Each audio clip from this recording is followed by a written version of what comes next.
¿Listos para iniciar? ¿Sí, compañeros? Muy bien, iniciamos entonces. Bien,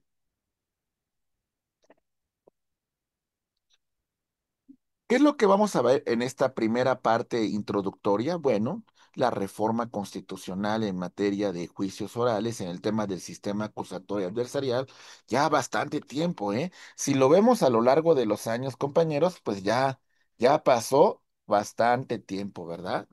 Observaciones generales, la etapa de investigación en su fase inicial y complementaria, la etapa intermedia en su fase escrita y oral, la etapa de juicio oral, alegatos, apertura, desahogo de pruebas, deliberación y sentencia, la etapa de ejecución penal, objeto, autoridades y actividades principales y, por supuesto, conclusiones. Estos son los puntos que vamos a analizar en nuestra primera parte. ¿De acuerdo? Bien, entonces, iniciando con nuestra exposición, desarrollamos lo siguiente. Decimos, observaciones generales de esta unidad, cambio de paradigma. La reforma constitucional del 2008 trajo consigo un cambio radical en el sistema de justicia penal, trascendiendo de un sistema inquisitivo de naturaleza mixta a un sistema acusatorio adversarial y oral. Este sistema tiene principios rectores que lo que buscan es transparencia, principios rectores como publicidad, contradicción, concentración, continuidad e inmediación, buscando mayor transparencia y eficacia. Recuerden que al final de cuentas, el sistema penal acusatorio adversarial pues conlleva estos principios rectores que se encuentran consagrados no solamente en la Constitución, sino también en nuestro Código Nacional de Procedimientos Penales. Se establece una estructura procesal que se conforma de conformidad con nuestro Código Nacional de tres fases, pero vamos a adicionar la fase de ejecución porque al final de cuentas tenemos una ley nacional de ejecución de sentencias y en este punto en particular vamos a verificar qué es lo que ocurre como consecuencia de la consecuencia la consecuencia del delito. Y por supuesto, los derechos humanos. Se fortalece la protección de los derechos humanos, tanto de víctimas como de imputados, en concordancia con los estándares internacionales. Avanzando con este tema, empezamos con el desarrollo expositivo, destacando lo siguiente. Reforma constitucional. Nuevo modelo de proceso penal, transformando radicalmente nuestro sistema de justicia de un sistema de naturaleza inquisitivo a un sistema acusatorio adversarial y oral. Se dan muchos cambios en nuestra Constitución, principalmente vamos a ver los artículos 16, 17, 18, 19, 20, 21 y 22 y por supuesto la complementación de esta reforma que conlleva a la reforma constitucional de junio del 2011 en materia de derechos humanos. ¿Ok? Por supuesto, se establecen estructuras y instituciones y procedimientos que vamos a platicar a lo largo de esta sesión. ¿Cuál es la visión general que tenemos nosotros dentro del proceso penal? En el esquema que ponemos a continuación, se explica de forma muy clara. Tenemos, por supuesto, una etapa de investigación, una etapa intermedia, una etapa de juicio oral, una etapa de ejecución penal. La etapa de investigación inicial, en la etapa de investigación la vamos a dividir en una investigación inicial y en una investigación complementaria. Cuándo vamos a celebrar la audiencia inicial y bueno, va a concluir con el plazo de cierre de investigación que va a ocurrir durante el desarrollo de esta fase. La etapa intermedia o de preparación a juicio oral, como ya mencionamos con antelación, se va a componer de una fase escrita con la presentación de nuestro escrito de acusación y por supuesto con una fase oral con el desarrollo de la audiencia intermedia. Concluye con el auto de apertura a juicio oral y tenemos la etapa de juicio oral con los alegatos de apertura, el desahogo de prueba, la deliberación y la sentencia que dicta el tribunal. Recuerden que hay recursos como en este caso, en recurso ordinario de apelación, que va a conocer el superior jerárquico del juez que emite la resolución y agotando el principio de definitividad, vamos a presentar amparo directo contra la sentencia. La sentencia que tiene el carácter de firme. Y una vez que esto se ha agotado, también vamos a ver que tenemos la fase de ejecución penal, el cumplimiento de la sentencia, que prácticamente en nuestra sesión se va a centrar en este punto en particular, la etapa de ejecución penal. Pero bueno, vamos iniciando nuestra exposición. Y empezamos entonces a hablar sobre la etapa de investigación. Y bueno, en esta etapa vamos a ver que tiene una finalidad importante, la de determinar si un hecho que la ley señala como delito, ¿sale? Se ha constituido, identificar al probable, al posible responsable y reunir los elementos de convicción necesarios para sustentar una acusación formal, ¿sale? Entonces, en este punto, la investigación inicial inicia con la noticia criminal, la denuncia o querella, o también en la flagrancia, ¿no? Al momento de estar cometiendo el delito. Y va a finalizar cuando el imputado es puesto a disposición de un juez de control. Por supuesto, después de ello vamos a tener nosotros la investigación complementaria, que inicia con la formulación de imputación y concluye cuando el Ministerio Público declara el cierre de la investigación. Se va desarrollando todo lo que ocurre dentro de esta fase. Entonces, iniciando nuestra exposición, vamos a revisar lo siguiente. Destacamos, por supuesto, la investigación inicial, la noticia criminal. La autoridad de la Fiscalía tiene información sobre la constitución de un probable delito. El delito definiéndolo de esta manera como una conducta. Aquí tenemos entonces el delito definiéndolo en particular como una conducta, ¿vale? Que su naturaleza es típica, antijurídica, culpable, ¿ok? Y lo que hoy nos atañe, el elemento de la punibilidad, punible, ¿ok? La conducta típica implica que la acción u omisión del sujeto activo, ¿ok? Encuadra dentro de la hipótesis normativa que ha establecido el legislador como delito, lo que conocemos como el tipo penal. Este encuadramiento, esta vinculación, es lo que la doctrina conoce con el nombre de nexo de causalidad. ¿Ok?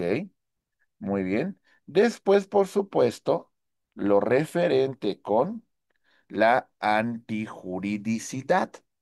¿Qué implica la antijuridicidad? Pues implica como tal esa conducta contraria a derecho, esa conducta que lesiona un bien jurídico tutelado por la norma, esa conducta que no tiene una causa que justifique su materialización. Y al ser contraria a derecho, por supuesto, debe ser sancionada. Y aquí donde llegamos al punto subjetivo del delito, la culpabilidad, el juicio de reproche, la intencionalidad del sujeto activo.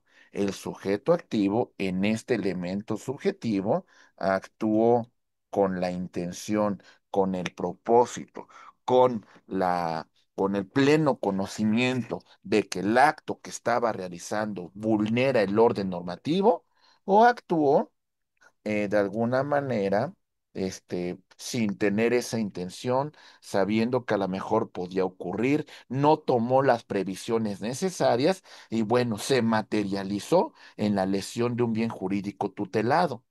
Cumpliendo los elementos que hemos dicho, además argumentando en relación a la idoneidad del sujeto activo para ser objeto de la norma penal, es decir, la imputabilidad. Ok, llegamos al último punto que implicaría, pues, la sanción, la pena que contempla la norma penal. ¿Sale? Recordemos que al final de cuentas la doctrina penal se sustenta en un criterio del siglo XIX que establece que no hay delito si no se encuentra expresamente tipificado así en la norma y también como consecuencia no hay pena que no se encuentre regulada con antelación dentro de esta norma procesal. Por eso todos estos elementos es muy importante que se materialicen. En esta etapa de investigación es importante destacar lo referente con la recopilación de datos. El Ministerio Público, con apoyo de la Policía de Investigación y por supuesto con el apoyo también de los servicios periciales, recaba los datos de prueba. Aquí acuérdense que es muy importante esta trilogía de investigación.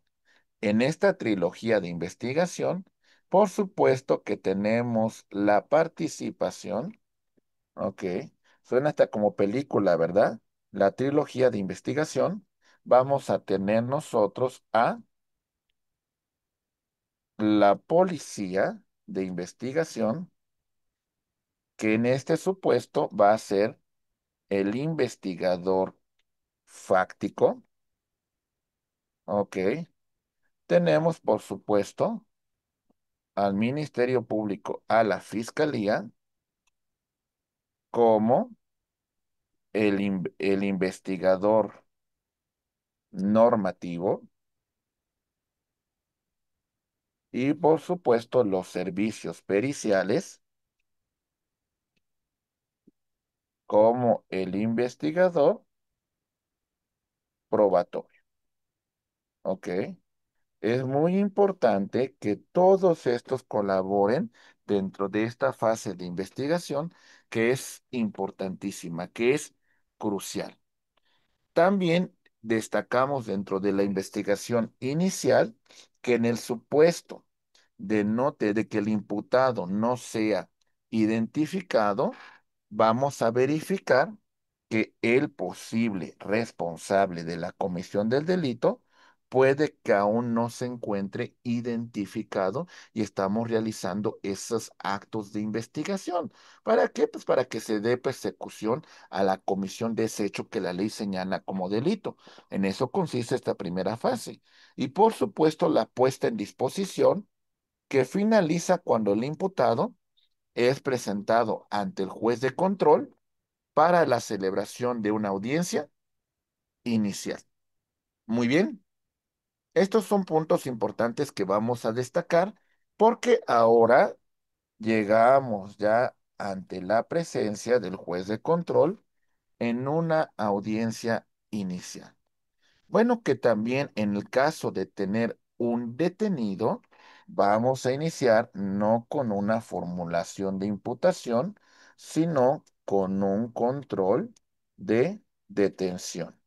en la cual se va a calificar si la detención de este sujeto activo pues se encuentra dentro del parámetro de legalidad y constitucionalidad y por supuesto no se vulneraron sus derechos fundamentales. Es muy importante lo que corresponde al artículo 14 y 16 constitucional sobre el debido proceso.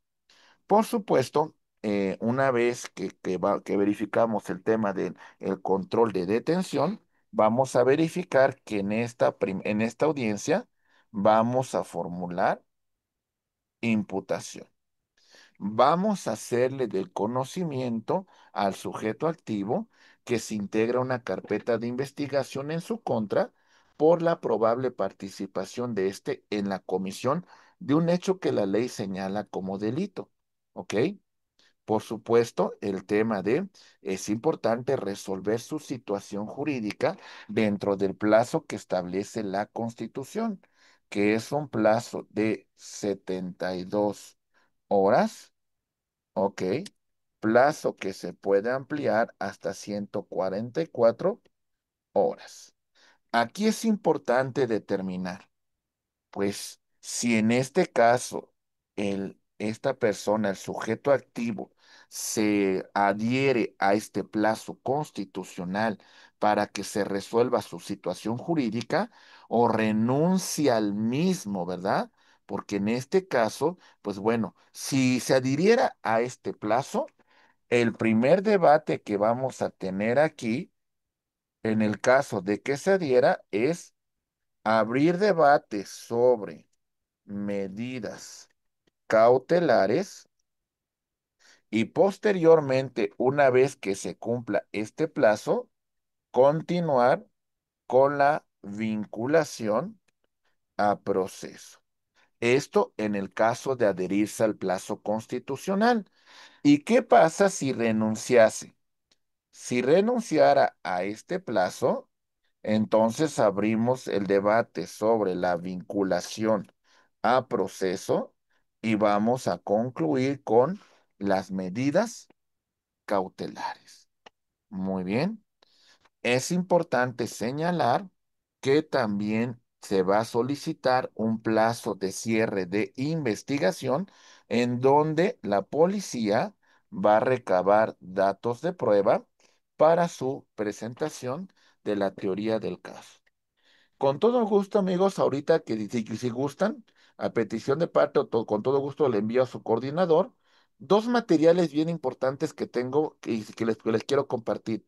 Es un material sobre destrezas de litigación y sobre teoría del caso, que a lo mejor sirve para que complementen mucho desde el estudio que vienen realizando sobre esta maestría. ¿Sale? Muy bien. Gracias, maestro. Sí, muy bien. Bien, a sus órdenes. Bien. Entonces, por supuesto, una vez que se da en este caso el plazo de cierre de investigación, vamos a continuar de que el plazo que se va a fijar será de conformidad con la pena que se persigue. Si es menor a 2 años, vamos a tener un plazo de 2 meses y si es mayor a estos 2 años, vamos a tener un plazo de 6 meses. Cierra la investigación y bueno, el Ministerio Público va a tener que tomar una determinación sobre lo que va a ocurrir en este punto importante. Ejerce acción penal, solicita el sobreseimiento o también, por supuesto, se suspende el proceso. Muy bien, ¿qué ocurrirá? Bueno, entonces vamos a verificar las decisiones tan importantes que tomará el Ministerio Público una vez que lleguemos a la conclusión de este plazo. Ejerce acción penal. Formula acusación formal contra el imputado, continuando el proceso hacia la etapa intermedia. ¿Sale? Presenta su acusación formal. Solicita sobreseimiento. Pide el cierre definitivo del caso por falta de elementos, porque el acto no constituye la comisión de un delito, porque los efectos de este delito ya prescribieron, etcétera, etcétera.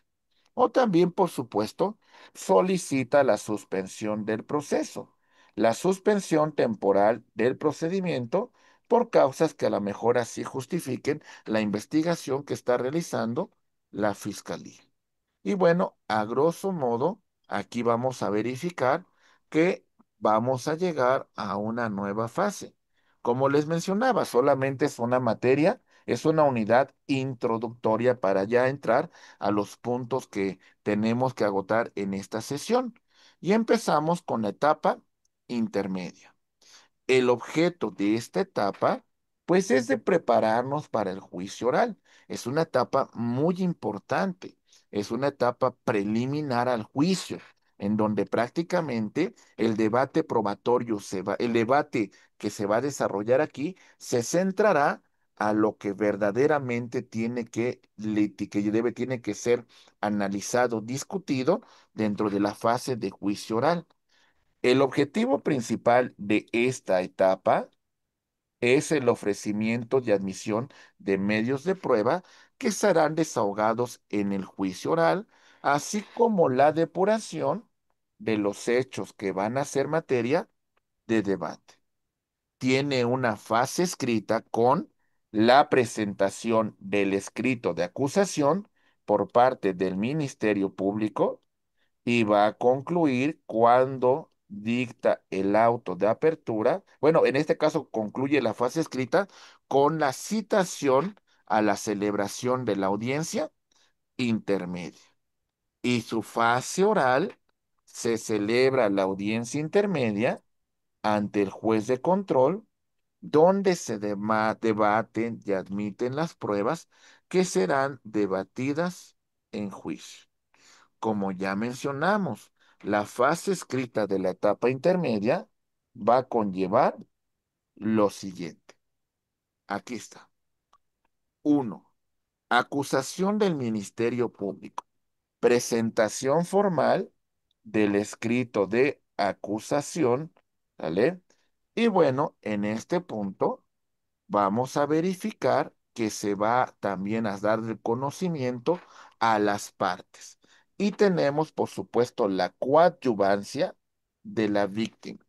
La víctima u ofendido, pues pueden constituirse como acusadores coadyuvantes. En este caso, ¿sale? Vamos a ver que la víctima entonces podrá constituirse como acusador coadyuvante y entonces presentará su teoría del caso. También, por supuesto, podrá señalar los vicios formales de la acusación presentada por la Fiscalía. Se va a dar también la contestación a la acusación por parte de la defensa, la cual podrá ser por escrito o en la propia audiencia intermedia, va a dar contestación. En este punto se realiza el descubrimiento probatorio. Las partes van a intercambiar los medios de prueba para que en este momento vayan a ser objeto de contradicción y bueno, se solicite la admisión y la exclusión de los mismos. Y bueno, concluimos con la citación para la celebración de la audiencia intermedia. Es decir, vamos a pasar a la fase oral de esta etapa. Y en la fase oral de la audiencia intermedia, ¿qué va a ocurrir, estimados amigos? ¿Cómo se va a desarrollar? Bueno, vamos a verificar lo siguiente. Concluyendo esta fase escrita, llegamos a la etapa intermedia y bueno, esta se va a celebrar ante juez de control. Se desarrolla el debate probatorio. Bueno, antes de ello también vamos a hacer una depuración del proceso. Vamos a verificar realmente los elementos importantes que deban pasar a la fase de juicio oral y también vamos a resolver las excepciones que se hubiesen presentado en la fase escrita. ¿Sale? Todas las excepciones tenemos que resolverlas antes de continuar con el desarrollo de esta audiencia. En esta audiencia, uno de los puntos, uno de los pilares fundamentales será el debate probatorio sobre la pertinencia y legalidad de las pruebas. ¿Ok? Verificamos también lo referente a la admisión de pruebas, resolución judicial sobre la admisión de las mismas y excluir aquellas que se hubiesen obtenido vulnerando derechos fundamentales de las partes. Recuerden la teoría del fruto del árbol envenenado, ¿verdad? La prueba que se obtuvo ilícitamente, pues es una prueba que no tiene que ser admitida para su desahogo en juicio. Las partes podemos llegar a acuerdos probatorios y en este supuesto no serán discutidas cuando nosotros lleguemos a la fase de juicio oral.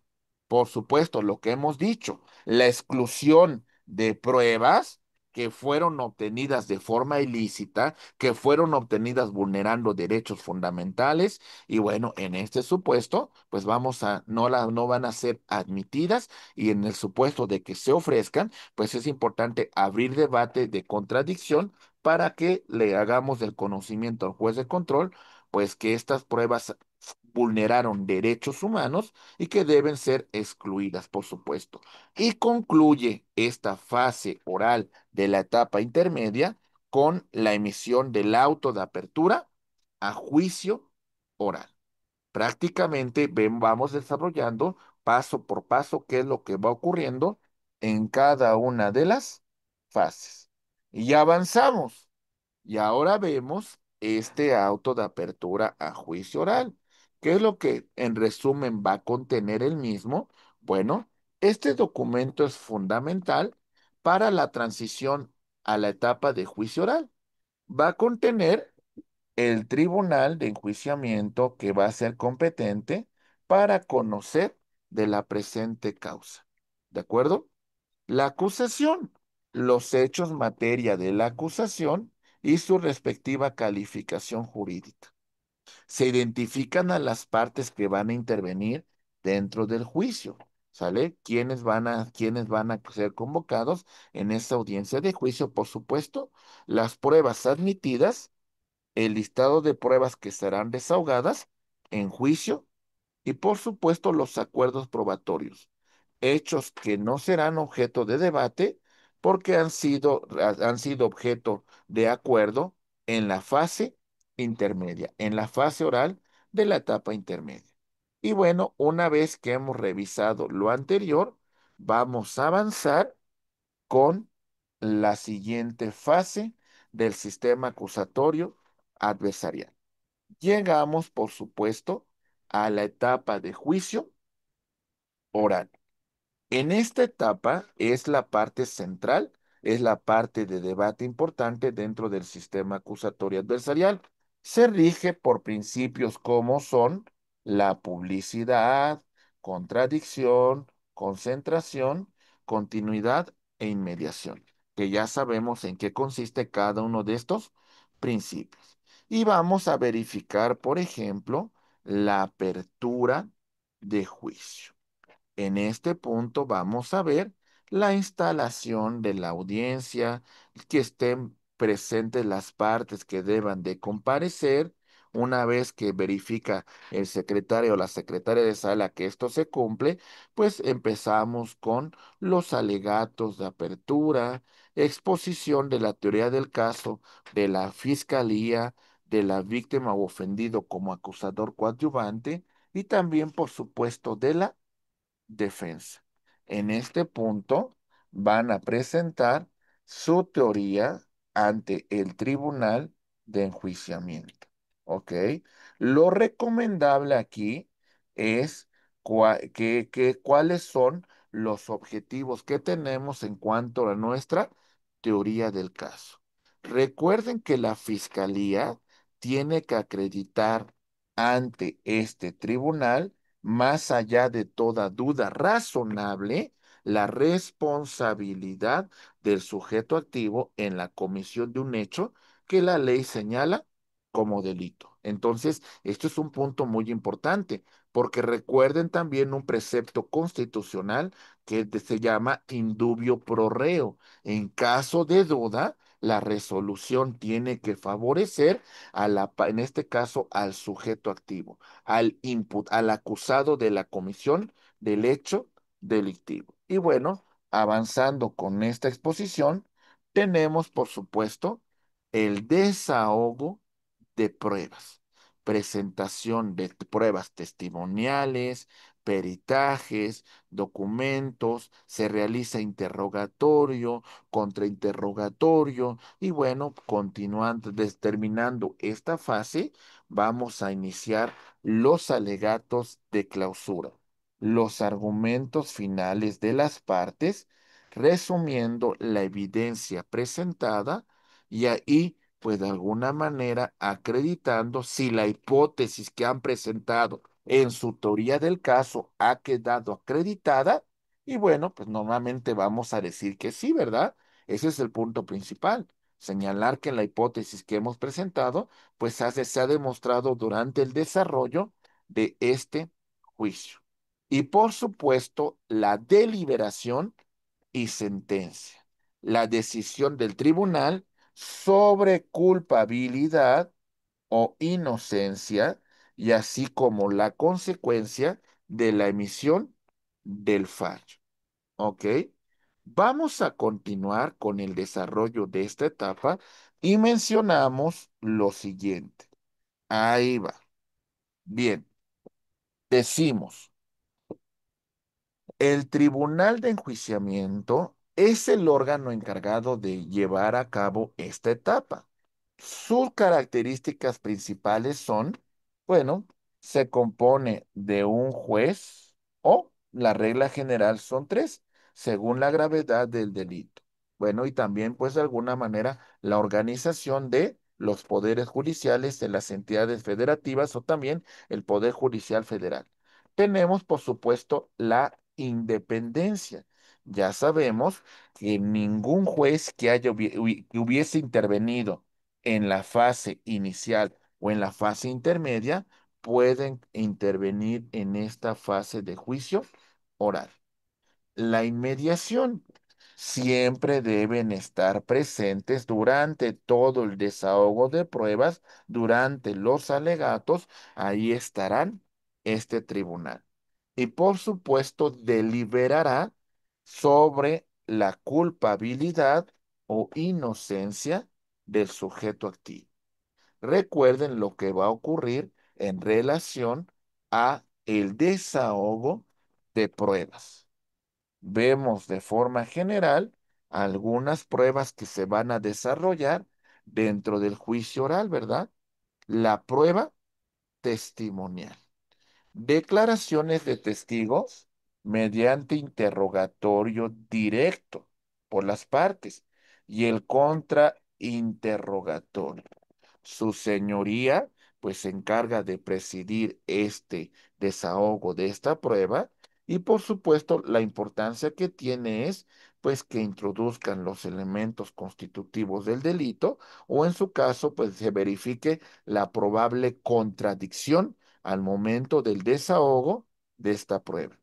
Tenemos también, por supuesto, la prueba pericial, exposición de dictámenes técnicos o científicos por expertos en una materia, en una ciencia particular, pues como los abogados, aunque a veces creamos que somos todólogos, pues no lo somos, ¿verdad? No conocemos todas las ciencias, no conocemos todas las áreas y requerimos de expertos que nos apoyen, que nos asesoren, que emitan sus dictámenes, que presenten en este caso las hipótesis sobre una investigación y bueno, serán tomadas en consideración por parte del órgano jurisdiccional. Y en caso de que exista un empate, en caso de que existan criterios que son contradictorios por parte de la Fiscalía y de la Defensa, tenemos la posibilidad de nombrar un perito tercero en discordia, que en este caso logrará un desempate. Por supuesto, la prueba documental, la presentación de documentos públicos o privados que se relacionan con los hechos, materia de la presente causa penal. Y por supuesto, el material, la prueba material que será los documentos, objetos, instrumentos o productos materiales físicos que son presentados como esta evidencia de la comisión del hecho que la ley señala como delito.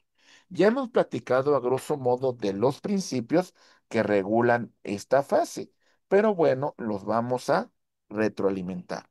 Dentro de estos principios encontramos, por supuesto, el de publicidad. Las audiencias son públicas para garantizar la transparencia, salvo excepciones legales.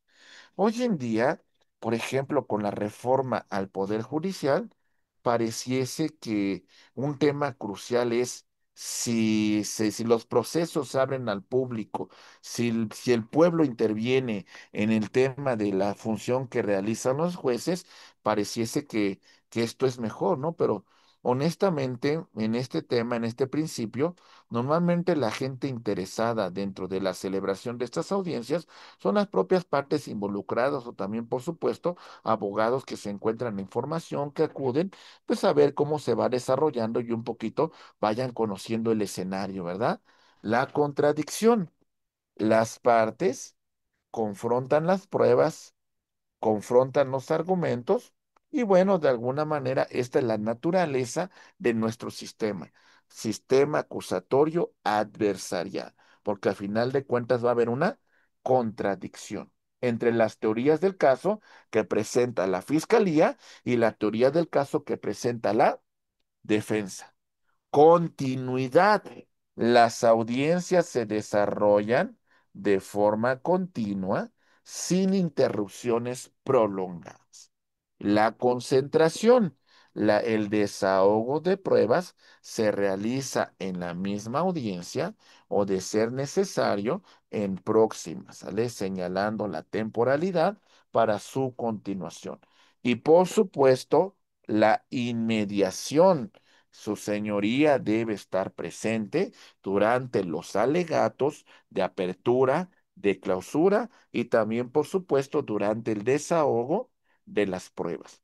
De todo esto que hemos expuesto, de todo esto que ha ocurrido dentro de la fase de juicio oral, bueno, vamos a llegar al punto culminante de todo, al punto central, donde vamos a verificar si la hipótesis que hemos presentado se verifica o no. Entramos al punto de la deliberación, ¿sale? Y la emisión de una sentencia. En este punto en particular, estimados amigos, vamos a encontrar pues que el tribunal deliberará en privado sobre la culpabilidad o inocencia del imputado, analizando todo lo que se desarrolló dentro del juicio, pues tendrá que llegar a una conclusión. Esto se va a basar en los argumentos presentados por las partes y, por supuesto, en las pruebas que han sido desahogadas durante el juicio oral. Recuerden el estándar de la prueba. Inclusive hasta suena como materia de una película, ¿verdad?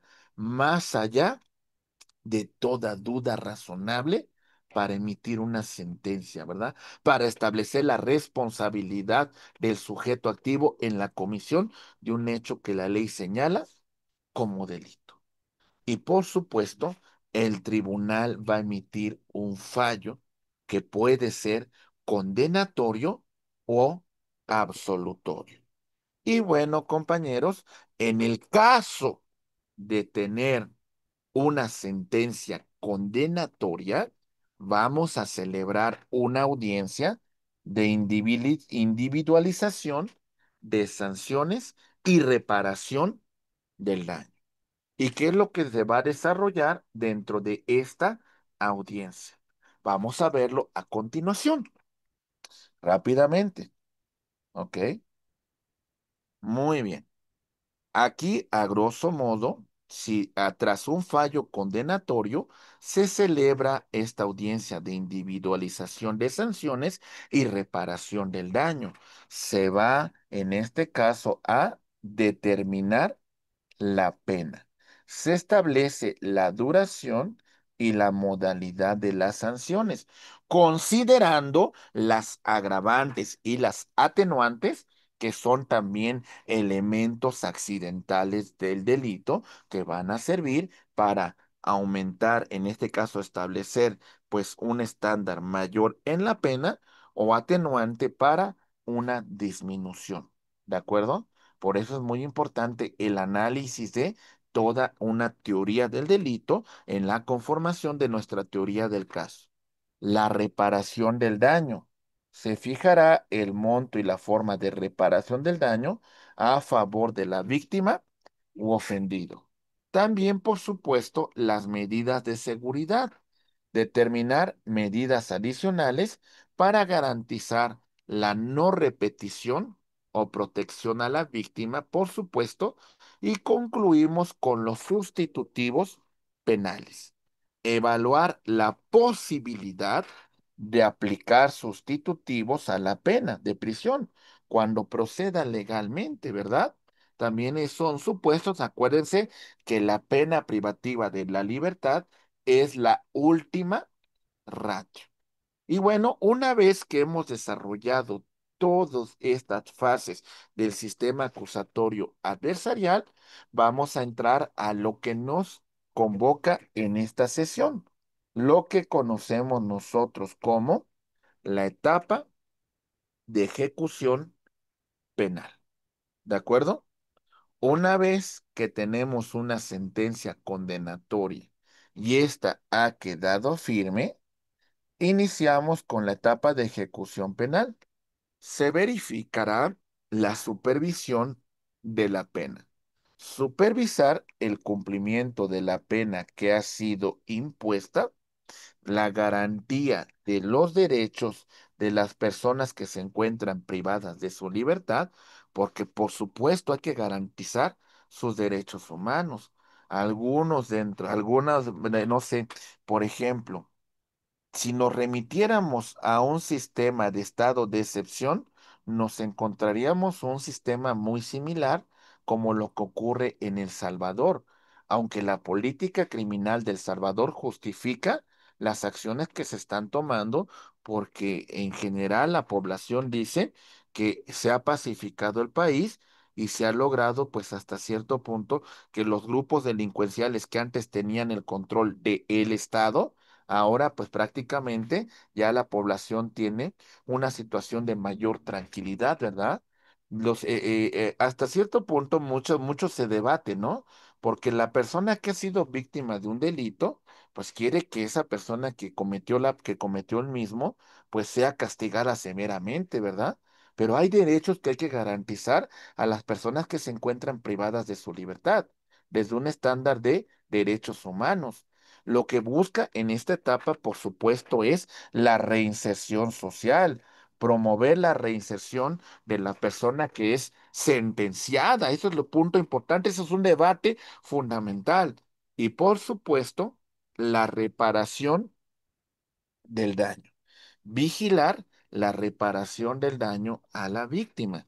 Pero en esta fase de ejecución es importante destacar que cuando nosotros ya tenemos una sentencia, ok, esta sentencia será objeto de medios de impugnación. Por ejemplo, la apelación. En este punto, verificaremos si la sala, pues esta determinación confirma, modifica o revoca, ¿verdad? Confirma, modifica o revoca. Y una vez que hemos agotado los medios ordinarios, si consideramos que subsiste la vulneración a nuestros derechos, bueno, vamos a presentar amparo directo, ¿sale? Que se va a remitir al tribunal colegiado que deba de conocer el mismo. Y bueno, en este caso, el tribunal colegiado de circuito cuando emita su sentencia, analizará las violaciones,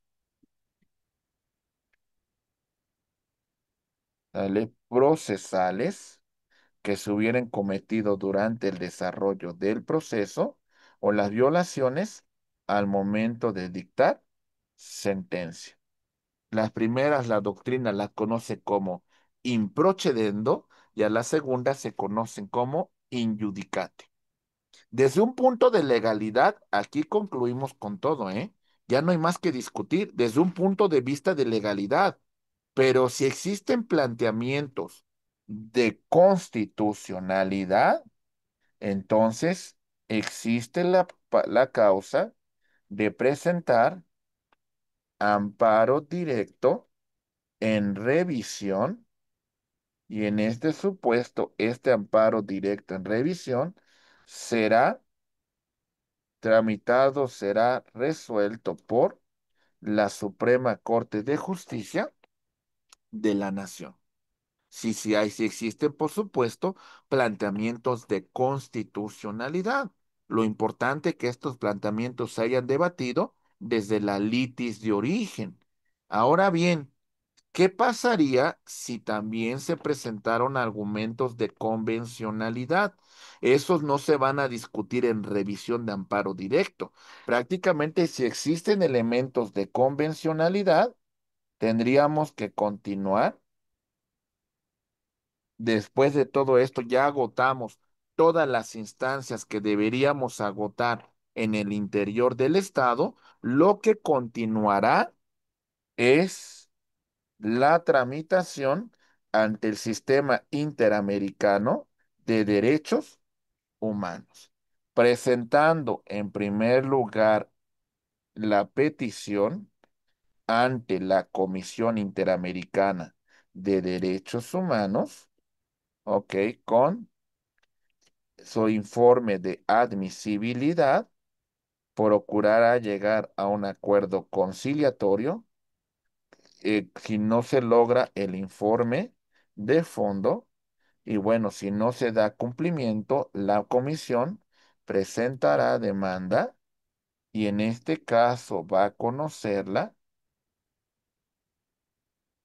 la Corte Interamericana de Derechos Humanos, la cual emitirá sentencia vinculante y obligatoria por la violación a los derechos humanos. Pero bueno, en general, pues sabemos que todo esto es lo que va a conllevar un litigio estratégico. Y bueno, continuando con todos esos puntos que estamos exponiendo sobre la ejecución, vamos a verificar lo siguiente. Avanzamos. Decimos entonces, en esta etapa ya vimos que se va a verificar el tema de la supervisión de la pena. Vamos a verificar que se dé cumplimiento a la pena impuesta, la garantía de los derechos de las personas privadas de su libertad, la reinserción social y, por supuesto, la reparación del daño a la víctima. Avanzamos y, por supuesto, destacamos, el juez de ejecución penal va a garantizar los derechos del sentenciado. Velará por el respeto a sus derechos en el cumplimiento de la pena que se ha impuesto. También, por supuesto, tendrá que verificar las condiciones de internamiento, resolver controversias que se presenten sobre sus condiciones materiales de privación de la libertad. El debate sobre beneficios preliberacionales, pues también será objeto de decidir sobre estos beneficios. También, por supuesto, los traslados penitenciarios, en el caso de que se presenten, pues se autorizará los traslados entre centros penitenciarios. Por supuesto, escuchará a las partes y tenemos un plan de actividades, verificar el cumplimiento de este plan de actividades por conducto del sentenciado y, por supuesto, la reparación del daño. Estos son elementos cruciales que, por supuesto, deberá considerar el juez de ejecución penal. Y bueno, mis queridos amigos, una vez que hemos revisado todos estos puntos, llegamos a los puntos conclusivos de nuestra unidad, destacando actividades de ejecución penal. Por supuesto, verificaremos el seguimiento de la pena, supervisión de cumplimiento de sentencia en los términos que han puesto el tribunal. Si hay un beneficio preliberacional, el juez de ejecución evalúa y resuelve sobre libertad anticipada, libertad condicionada o también sustitución de la pena. También elaborará un plan de reinserción, verificar cumplimiento del plan de actividades para la reinserción social del sentenciado. Y por supuesto, la reparación del daño. Seguimiento al cumplimiento de reparación del daño a favor de la víctima u ofendido. De todo ello, compañeros, señalamos cuáles son los derechos humanos en la ejecución penal. Y bueno, de esta manera llegamos a punto de conclusión, señalando la dignidad humana, un trato digno y humano durante el cumplimiento de la pena, prohibiendo tratos crueles o degradantes. Porque se encuentran estos prohibidos por la Constitución, por supuesto también por los tratados internacionales. Temas referentes con la salud, acceso a servicios de salud preventivos y curativos durante su internamiento. También, por supuesto, educación y trabajo, oportunidades de estudio, actividades laborales como parte del proceso de reinserción. La verdad, la mejor manera de volvernos a incorporar es cumpliendo con este plan. Y también, por supuesto, se tiene el derecho fundamental de mantener comunicación y visitas con familiares y personal exterior. Y por supuesto, el debido proceso, garantías procesales en cualquier procedimiento que afecte sus derechos durante la ejecución de la pena. Y entonces concluimos ya esta parte introductoria, señalando lo siguiente. Transformación integral. El sistema que hemos estudiado, el sistema acusatorio adversarial, ha representado una transformación integral a la justicia penal. Se establecen procedimientos más transparentes, ágiles y respetuosos a los derechos humanos, por lo menos en la teoría, porque en la práctica sabemos que mucho de esto pues no ocurre, ¿verdad? Sabemos que hay mucha vulneración a los derechos. Especialización judicial, la división del proceso en etapas, juez de control, tribunal de enjuiciamiento y juez de ejecución. Ahí los tenemos, ¿verdad? Pero bueno, con la reforma judicial federal y en los estados, ¿tenemos a la gente adecuada para ocupar estos cargos? Pues bueno, esa es una pregunta importante. También, por supuesto, el equilibrio procesal. Lo que vamos a verificar es la eficacia en la persecución del delito y el respeto a los derechos fundamentales tanto del imputado como de la víctima. La oralidad como eje de este procedimiento, principio rector que permite pues que se cumplan con principios como inmediación, publicidad y contradicción. Y el tema importante de nuestra fase de ejecución que implica la reinserción social. Esto es un cambio importante porque lo que se busca no solamente es un castigo, sino realmente que la persona que cometió un delito verdaderamente se reincorpore a la sociedad. Y bueno, en general, después de todo este análisis, mi estimada maestra Ana, ¿te escuchamos? Sí, maestro, pues aquí me llama mucho la atención porque pues la dignidad es uno de los principales derechos humanos y creo que es el que más se vulnera en esta etapa. Algunos casos, pues sí, escapan de las manos de las autoridades, como por el hacinamiento. Es difícil que se den las condiciones de dignidad a a las personas recluidas, ¿verdad? Porque no tienen el espacio para darles un lugar digno, pero en sí las celdas, al menos las que yo conozco, son horribles, son degradantes.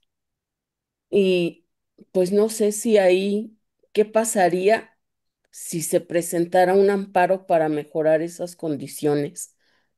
¿Qué pasaría? Porque, ay, no tan solo el pensar que el baño está ahí en la celda sin ninguna privacidad, a mí me parece eso muy degradante, que para una cuestión tan íntima, tan privada, no tenga ni siquiera esa privacidad. Ese es mi comentario, maestro. Gracias. No, al contrario, ¿no? Creo que es un comentario con un análisis reflexivo importante, ¿no? La cuestión de... Y fíjate que ha habido muchos amparos, ha habido muchas recomendaciones por parte de organismos internacionales. Por supuesto que hay sentencias de la Corte Interamericana que regulan estos aspectos del sistema penitenciario, ¿no? Muchos argumenta, pues, el tema que no se tiene el presupuesto, se argumenta, pues, que no se tiene la capacitación, se argumenta que no se tienen los espacios idóneos, con esta cuestión sobre los delitos que se consagran como prisión preventiva oficiosa, pues aumenta esta consideración. El tema que no tengamos una separación entre privados de la libertad como consecuencia de una medida cautelar y como consecuencia de una sentencia, pues conlleva una situación muy importante, ¿no? Y estas situaciones de hacinamiento que usted nos indica, pues las prisiones se encuentran rebasadas en más de un 200% en su capacidad, ¿verdad? Y esto implica que un lugar que a lo mejor tendría que ser para dos personas, pues resulta que es para seis, es para ocho, para más, ¿sale? Situaciones que de alguna manera nos preguntamos, pues no son de conformidad con los derechos humanos, como dice la maestra, con esa dignidad, ¿verdad? Maestro Efraín, ¿te escuchamos? Maestro Efraín, ay, creo que se pausó, ¿verdad? Sí, ¿verdad? Sí me escuchan a mí, ¿verdad? Porque no me pausé yo, ¿verdad? No. Sí, sí, escuchamos. Ok, sí, entonces sí creo que es el internet del maestro. Ah, ya te escuchamos, maestro Efraín. Ahora sí. Hola. Gracias, maestro. Bueno, anexando a lo que comenta la compañera Ana Noemí, ahora ese es con el sentenciado. Ahora con la familia, tengo de conocimiento que pues también la familia, digo, aquí mostró un cuadro que dice que debe tener contacto con el exterior, ¿no? Con sus familias.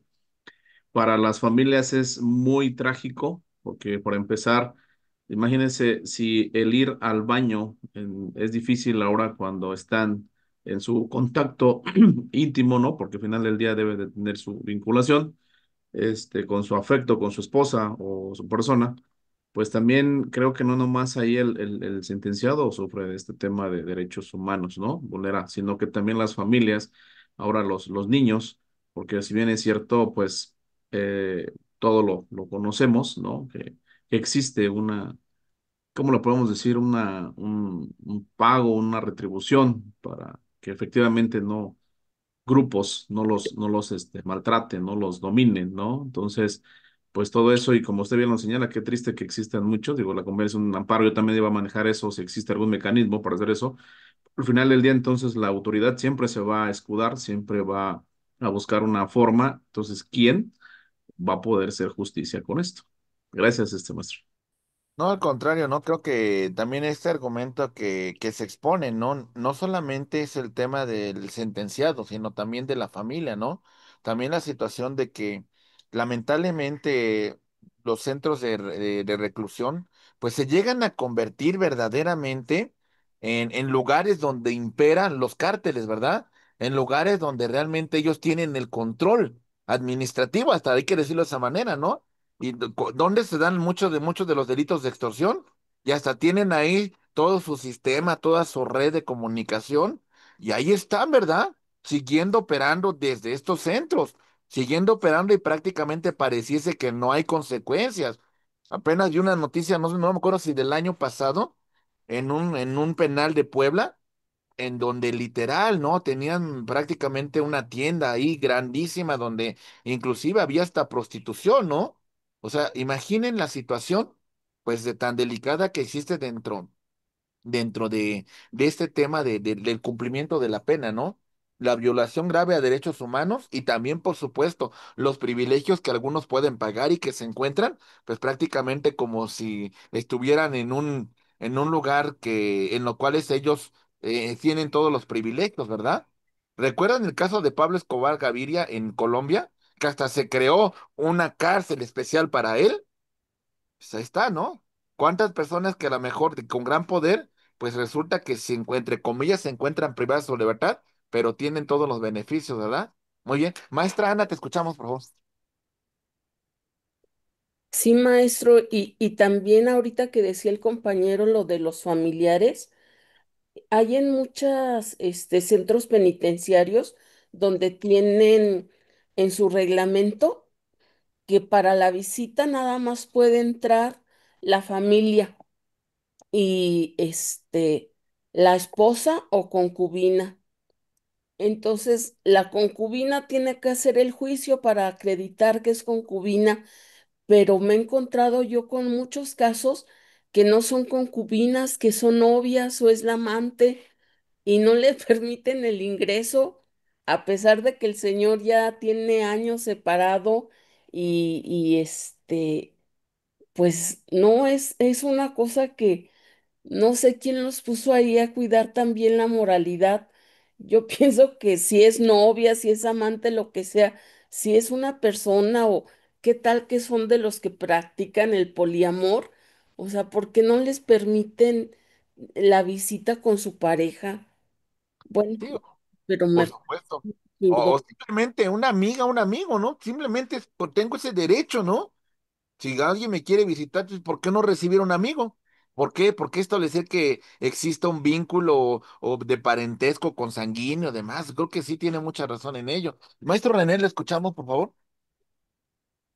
Gracias, maestro. Pues mi aportación es en el sentido, maestro, que no solo se dan estas violaciones con la familia, se dan incluso con nosotros como postulantes, porque desafortunadamente cuando va uno a visitar bueno, por cuestión del mismo trabajo, que va uno a ver al cliente, pues el control por parte de los mismos presos, que es desde registrarse y cuando lo pide uno, el estafeta, si no le da uno dinero al de la mesa, si no le da uno dinero para que lo manden traer rápido, pues el clásico es que no lo encuentro, es que está en estudio, es que está en esto está el otro.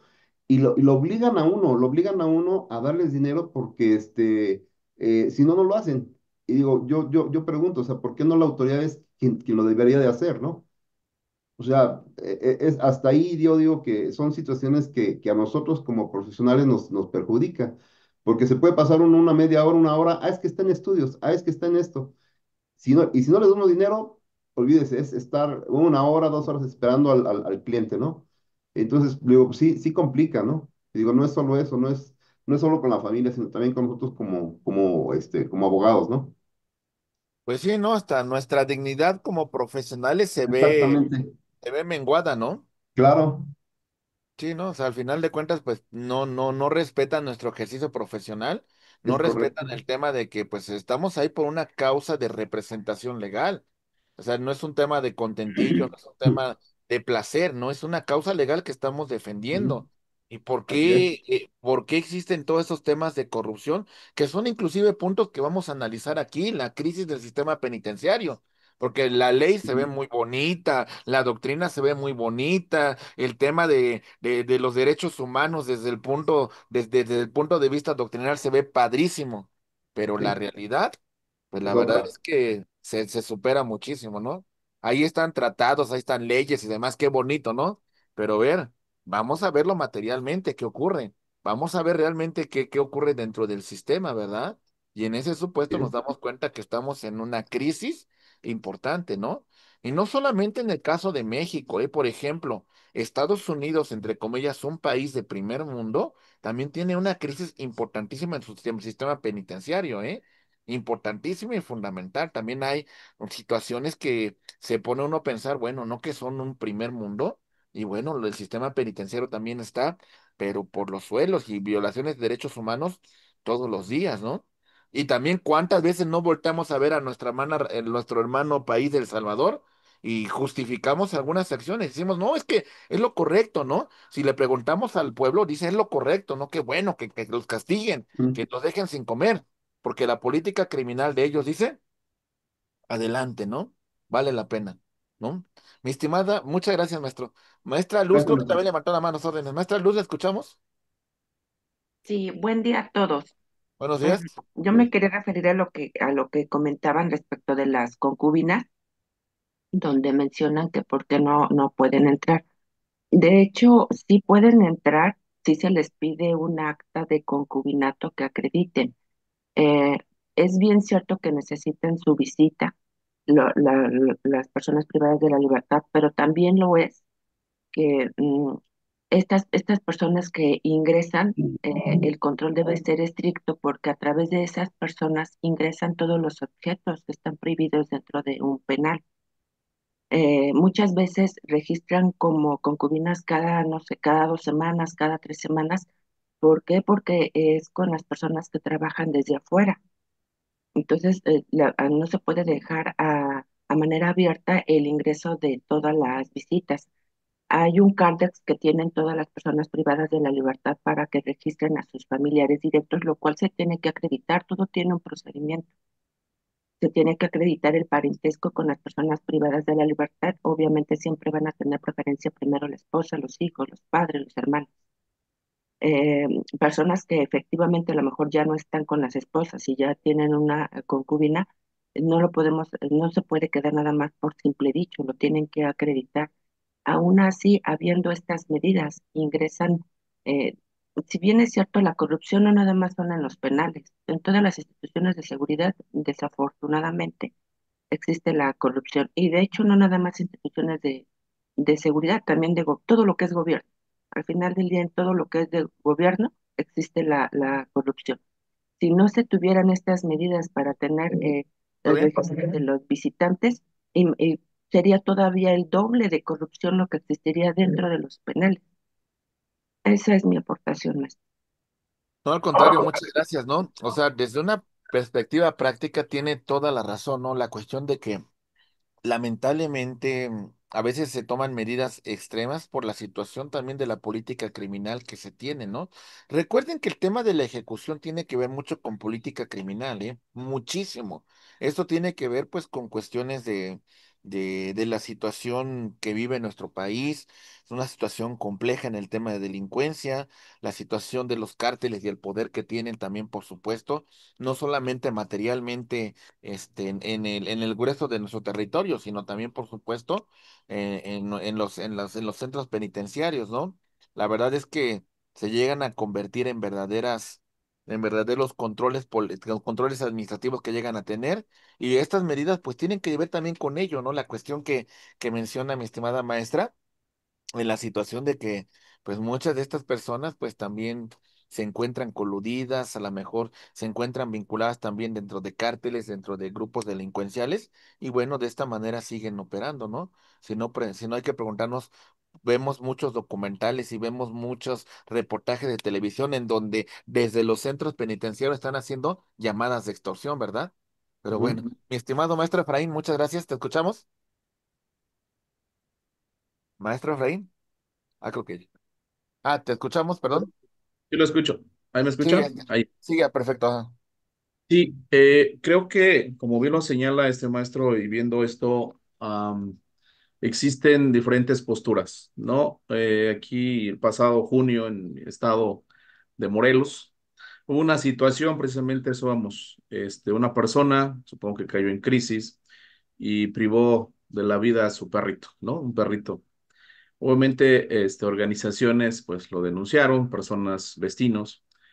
Gracias a eso, la fiscalía inició un proceso era una orden de cateo y bueno, lo pusieron a disposición, sale su audiencia, pero lo curioso más es para retomar lo que dice del pueblo. Obviamente él, dentro de su procedimiento, pues contrata un abogado, invoca la suspensión condicional del proceso, la reparación del daño dentro de las legislaciones, dentro de nosotros en el estado de Morelos, pues no es un delito grave, y lo condenan a 4 bultos de croquetas y un pago creo que de 2,000 a 3,000 pesos, ¿no? Obviamente eso, pues a la comunidad de las organizaciones que se dedican a la protección de animales, pues se inconformó bastante, ¿no? Inició un proceso social, ¿no? Y ahorita están trabajando en el Congreso para subirlo de 4 a 16 años, más o menos la pena, ¿no? Y obviamente dentro de esas entrevistas, digo, porque su servidor, pues estuvo, me entrevistaron medios de comunicación, ¿no? Precisamente para aclarar ese tema. Entonces, pero la tonta fue juez, libera a persona, ¿no? Que mata a perrito, ¿no? Obviamente, pues el juez ahorita está sacrificado dentro de la comunidad, de la sociedad, ¿no? Porque la gente no entiende, o estamos hablando de tema de educación, de conocimientos, y piensan que hablan precisamente del tema de derechos humanos. Fíjense que hay una división, una polarización a lo que voy. Unas personas manifiestan es que los derechos humanos son para los delincuentes, y en otra parte dicen no, es que los derechos humanos no existen. Vemos por ejemplo, la participación de la compañera Luz Farfán, que está dentro del sistema, su servidor también está dentro del sistema, ahora postulo, pero conocemos las perspectivas, ¿no? De cada uno y las circunstancias. A lo que voy es que la gente en el momento de las emociones manifestamos, ¿no? De que, ¿por qué no se quedó en la cárcel, ¿no? Cuando efectivamente nosotros que postulamos el derecho, pues creo que es lo último, ¿no? Porque obviamente las condiciones de las cárceles nos dan, todo eso. Entonces, creo que para mí es un punto importante. Las leyes están creadas muy bien, las leyes están dentro de su faceta obviamente analizadas. Desafortunadamente, lo que nos ha invadido es, le digo, el capital humano, es decir, la educación que tenemos. Tenemos una educación demasiado precaria en las instituciones, aparte en la situación social, ¿no? La ética, los valores, todo eso se han ido desgastando y eso creo que ha ocasionado bastante, pues, estas circunstancias. Entonces, en conclusión, pues, si lo vemos de que la gente se vaya a la cárcel, pues todo el mundo va a querer que se vaya a la cárcel porque piensan que es como que castigar, ¿no? Estar en la ley del talión todavía de ojo por ojo, ¿no? Y diente por diente. Entonces, sí, creo que falta bastante, lo veo en mi postura, de analizar, de trabajar en sociedad, ¿no? Dentro de los sistemas. ¿Por qué? Porque al final del día, pues, se vulneran derechos, sí. Se maltratan también, no solamente del imputado, de la víctima, sino, pues, de todas las personas que nos involucramos en este medio. Es cuanto, maestro. Gracias. Muchas gracias. Ese tema de un principio constitucional, también un principio que rige también la materia penal, es un tema de proporcionalidad. Eh, Lamentablemente, nos hemos encontrado con una democratización de la justicia y en ese sentido, la justicia de redes sociales, pues puede conllevar estas situaciones, ¿no? Sí, son conductas que definitivamente no son conductas adecuadas, son conductas, si usted quiere, conductas contrarias a derecho, por supuesto. Son conductas que atentan contra la vida de un ser vivo, por supuesto. O son conductas que son discriminatorias, por supuesto. Pero el tema del linchamiento social, el tema de que los jueces al momento de conocer esas causas, pues ya hasta tienen miedo de pronunciarse, ¿no? El tema de que, bueno, para que no me juzguen voy a establecer una pena importante, pues porque pareciese que de otra manera pues voy a ser casi juzgado socialmente, ¿no? Son situaciones que hay que considerar, ¿no?